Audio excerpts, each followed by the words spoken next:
बिस्मिल्लाहिर्रहमानिर्रहीम अस्सलाम वालेकुम hello everyone I hope you all are doing well. आज का जो हमारा पोएम है that's from post colonialism literature a far cry from Africa by Derek Walcott. बहुत ही इंटरेस्टिंग पोएम है और इस पोएम पे दो वीडियोस बनेगी। पहली वीडियो में हम डायरेक वॉलकॉट की short biography, title, significance of the poem और साथ में जो की पॉइंट्स है उसको डिस्कस करेंगे। दूसरी वीडियो में पोएम की ट्रांसलेशन, थीम्स और सिंबलिज्म डिस्कस होंगे।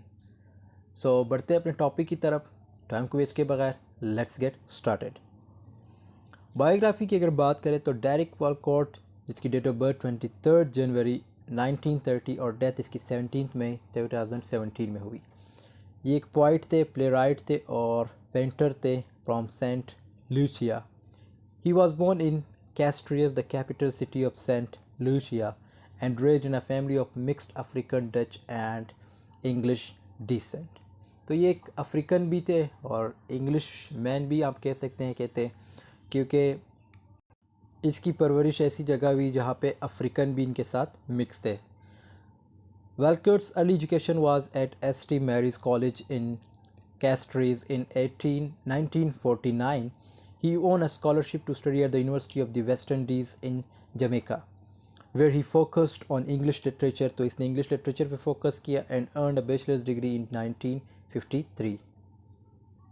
After completing his studies, Walcott worked as a teacher. इसने टीचर के तौर पे काम किया, जर्नलिस्ट के तौर पे काम किया एंड थिएटर डायरेक्टर और थिएटर डायरेक्टर के तौर पे काम किया। Trinidad and Jamaica in 1959, he founded the Trinidad Theatre Workshop, which became a leading force in Caribbean theatre. तो एक theatre से related है। Walcott's first collection of poems 25 poems हैं, जिसमें was published in 1948। तो इसकी जो फर्स्ट कलेक्शन ऑफ पोइट्री जो है पब्लिश हुई थी वो 1948 में, और इसमें कितने पोएम्स थे? 25। तो ये इंपॉर्टेंट पॉइंट है। And he was just 18 years, जब ये 18 साल के थे। He went on to publish numerous other collections including In a Green Night poems in 1948 to 1960, The Castaway and other poems, Sea Grapes, The Star Apple Kingdom and White Agates। तो ये सारे poems के नाम हैं। In addition to his poetry, Walcott was also a successful playwright. Playwright means dramatist। तो ये एक अच्छे ड्रामेटिस्ट भी थे। He wrote over 20 plays, तो इसने 20 plays लिखे हैं, including Dream on Monkey Mountain, Ty Jean and His Brothers and The Odyssey, a stage version। तो ये कुछ ड्रामों के नाम हैं। Walcott received numerous awards and honors throughout his career, including in MacArthur Foundation Gaines Award in 1981, the Queen's Gold Medal for Poetry in 1988 and the Nobel Prize in Literature। तो इसको Nobel prize भी मिली है और वो 1992 में। Despite his international success, Walcott remained deeply connected to his Caribbean roots and continued to explore themes of identity। तो इसके जो पोइट्री है या जो इसके ड्रामे हैं उसमें थीम्स किस चीज़ को देखने के मिलते हैं? आइडेंटिटी के, कल्चर, हेरिटेज के and the legacy of colonialism in his work. He died on March 17, 2017 in Saint Lucia at the age of 87। अगर इसके की पॉइंट्स की बात करें तो सबसे पहला पॉइंट है a far cry from Africa is a poem by Derek Walcott that was first published in 1962। तो 1962 में ये पब्लिश हुई। The poem deals with themes of identity. इसमें देखो ऑलरेडी इन्होंने बता दिया कि इसमें कौन कौन से थीम्स हो सकते हैं। आइडेंटिटी है, लेकिन इसको हम डिटेल में डिस्कस करेंगे नेक्स्ट वीडियो में। रेस है and the legacy of colonialism in Africa. इसके स्ट्रक्चर की बात करें तो ये फ्री वर्ड्स में लिखी गई है।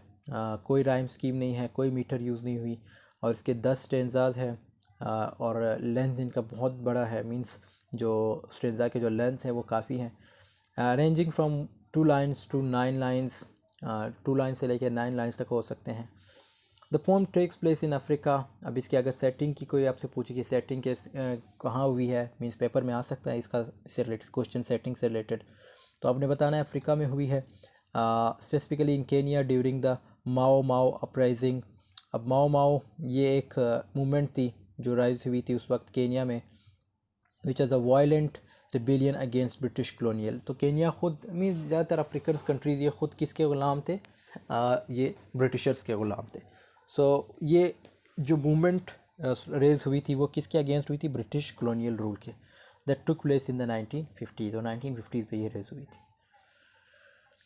Personal voice. So the poem is written in first person with the speaker addressing himself and his African heritage. The poem's voice is deeply personal and reflective. तो ये पोएम जो है ये फर्स्ट पर्सन जो है इस पर यूज़ हुआ है, मींस जो पोइट है वो खुद से हम कह सकते हैं कि मोनोलॉग के तौर पे लाइक इसको लिया गया है। Identity and alienation. The poem deals with the speaker's sense of identity and his feelings of alienation from both his African and European roots. The speaker is torn between his Africa heritage and his European education and culture, which he feels have separated him from his roots. बहुत important point है, ये किसी के भी against नहीं जा सकता, क्योंकि अफ्रीका इसका ऑब्वियसली अपना मुल्क है, लेकिन एजुकेशन इसने कहाँ से गेन की है, एजुकेशन कहाँ से हासिल की है, यूरोप से। सो ये ख़ुद अपने पोएम में, मतलब इस पोएम में ये ख़ुद की एक जगह पे ऐसे है कि हैरान होते हैं कि मैं अब किसके लिए लिखूं, मतलब अपने मुल्क के लिए लिखूं, अपने अफ्रीकन लोगों के लिए लिखूं, क्योंकि वहाँ पे भी जालिम है, और ये जो कॉलोनियलिस्ट है, मीन जो कॉलोनियल जो जिन्होंने कॉलोनीज़ बनाई है, जो ब्रिटिशर्स थे, या उनके अगेंस्ट लिखूं, क्योंकि वो भी जालिम है और मेरे अपने मुल्क के जो लोग हैं वो भी जालिम है। वायलेंस एंड कन्फ्लिक्ट की बात करें, the poem explores the violent conflict between the Mao Mao rebels and, अब ये जो मूवमेंट थी जिसमें माओ माओ रेबल्स बागी जो थे ये भी इंक्लूड थे, तो अब इनके अगेंस्ट या इनके लिए इनके फेवर में लिखना ये इसके बस की बात नहीं थी। अब देखो यहाँ पे फिर मेंशन भी है कि ब्रिटिश कॉलोनियल फोर्सेस, और जुल्म कौन करते थे, ब्रिटिश कॉलोनियल फोर्सेस, मीन जो फ़ौज थी वो जुल्म करती थी।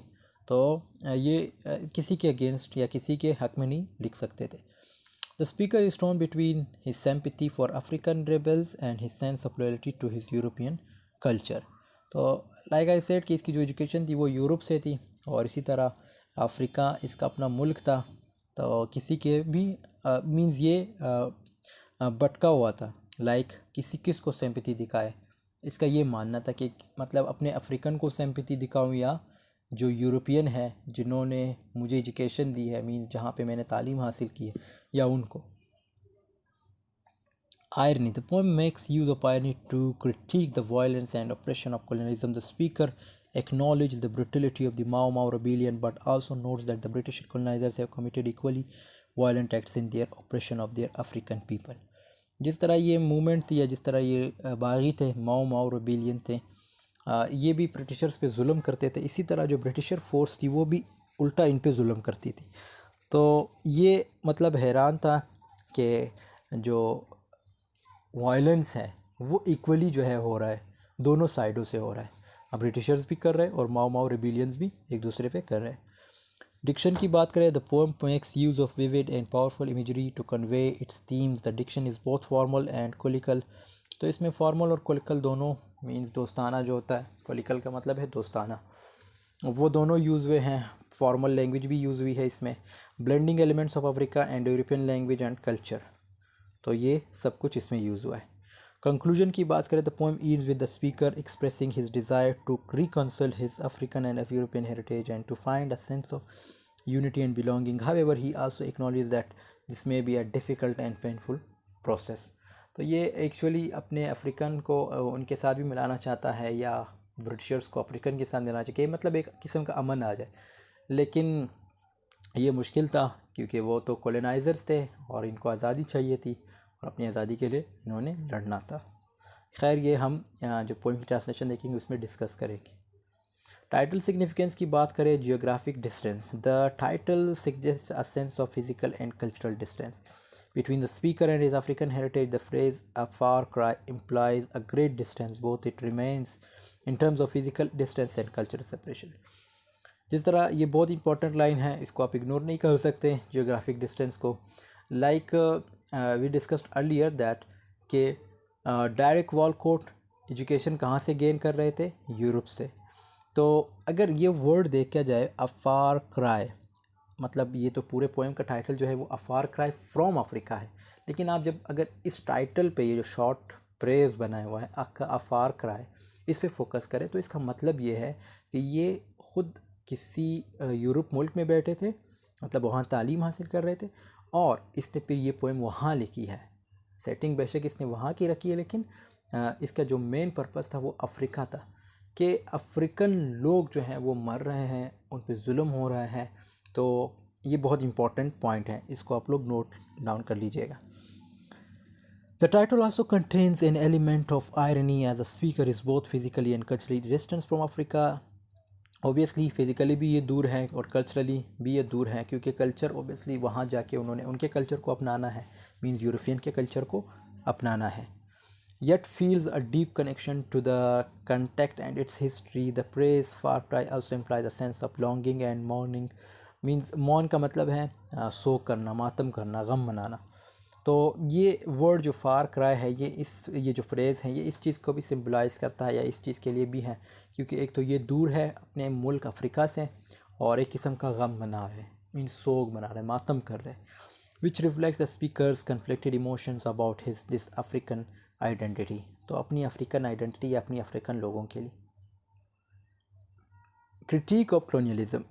The title can also be seen as a critique of legacy of colonialism, which has created a cultural and geographic distance between the speaker and his African roots. The phrase far cry can be interpreted as a metaphor for the distance created by colonialism and the speaker's desire to bridge that distance. और ये भी बहुत important point है कि जो speaker है, mean जो point है, वो क्या कहना चाह रहा है। वो ये कहता है कि जो डिस्टेंस है किन के बीच, अफ्रीकन और यूरोपियन के बीच, वो ख़त्म होना चाहिए, और ये एक किस्म का ब्रिज क्रिएट करना चाहता है। ब्रिज से मुराद पुल, तो ये एक किस्म का ब्रिज जो है क्रिएट करना चाहता है। इसकी एक डिज़ायर है कि कोई ऐसी ब्रिज बने, वो जो डिस्टेंस है वो ख़त्म हो जाए, किन के बीच, अफ्रीकन और यूरोपियंस के बीच, या जो गोरे और कालों के बीच। Contrast with Europe. The title can also be seen as a contrast to Europe, which is often portrayed as the center of Western civilization and culture. The phrase far cry suggests that Africa is seen as a distant and exotic place in contrast to the familiarity and centrality of Europe. ये भी बहुत important point है। देखो, जब European की बात आती है तो वो हमेशा क्या करते हैं, चाहे वो अफ्रीकन हो या एशियन हो, इनको हमेशा जो है मीन्स इन्फीरियर कंसीडर करते हैं, हालांकि ऐसा कुछ भी नहीं है। तो उस वक्त भी ये लोग यही करते थे, कहते थे कि भाई हमने सिविलाइज बनाना है, किसको, अफ्रीकन को। अब अफ्रीकन बेचारे तो ऑब्वियसली उनके पास एजुकेशन नहीं थी, और उनका मेन पर्पस क्या होता था, यूरोपियन का मेन पर्पस क्या होता था, गोरों का मेन पर्पस होता था वहाँ से लूट मार करना, जो इम्पोर्टेंट चीज़ें होती थी वहाँ से वो उसको उन चीज़ों को चुराना। तो ये उनका पर्पस होता था। लेकिन जो एक्चुअल में जो इनका पर्पस था, जैसे आई सेड के वहाँ पे जाके जो इम्पोर्टेंट चीज़ें थी उनको लूटना, और लोगों की स्मगलिंग करना, ये मींस एक्सप्लॉयटेशन होती थी लोगों की, अफ्रीकन लोगों की। तो ये चीज़ जो थी बहुत कॉमन थी। ये इसीलिए कहते हैं कि contrast with Europe, means contrast किसका, अफ्रीकन और यूरोप का। अफ्रीकन को जो है बिल्कुल लाइक सेवरेज कंसिडर करते थे, मीन्स जो जंगली नहीं होते उस तरह उनको कंसिडर करते थे। सो दोस्तों, यहाँ पे हम अपनी वीडियो की एंडिंग करते हैं। आई होप आपको वीडियो पसंद आई होगी। वीडियो पसंद आई है तो ज़रूर लाइक कमेंट शेयर कीजिएगा, क्योंकि इस पर बहुत मेहनत करनी होती है और लिखना होता है बहुत कुछ, तब जाके एक वीडियो बनती है। सो आप लोगों से यही फेवर चाहिए होता है कि आप लोग वीडियो को लाइक शेयर कमेंट कर लीजिएगा, और इसके बाद जो है हम इसकी जो पोएम की ट्रांसलेशन है, थीम्स है और सिंबलिज़म है, इसको डिस्कस करेंगे। मिलते हैं नेक्स्ट वीडियो में, तब तक के लिए अल्लाह हाफ़िज़, टेक केयर ऑफ़ योरसेल्फ।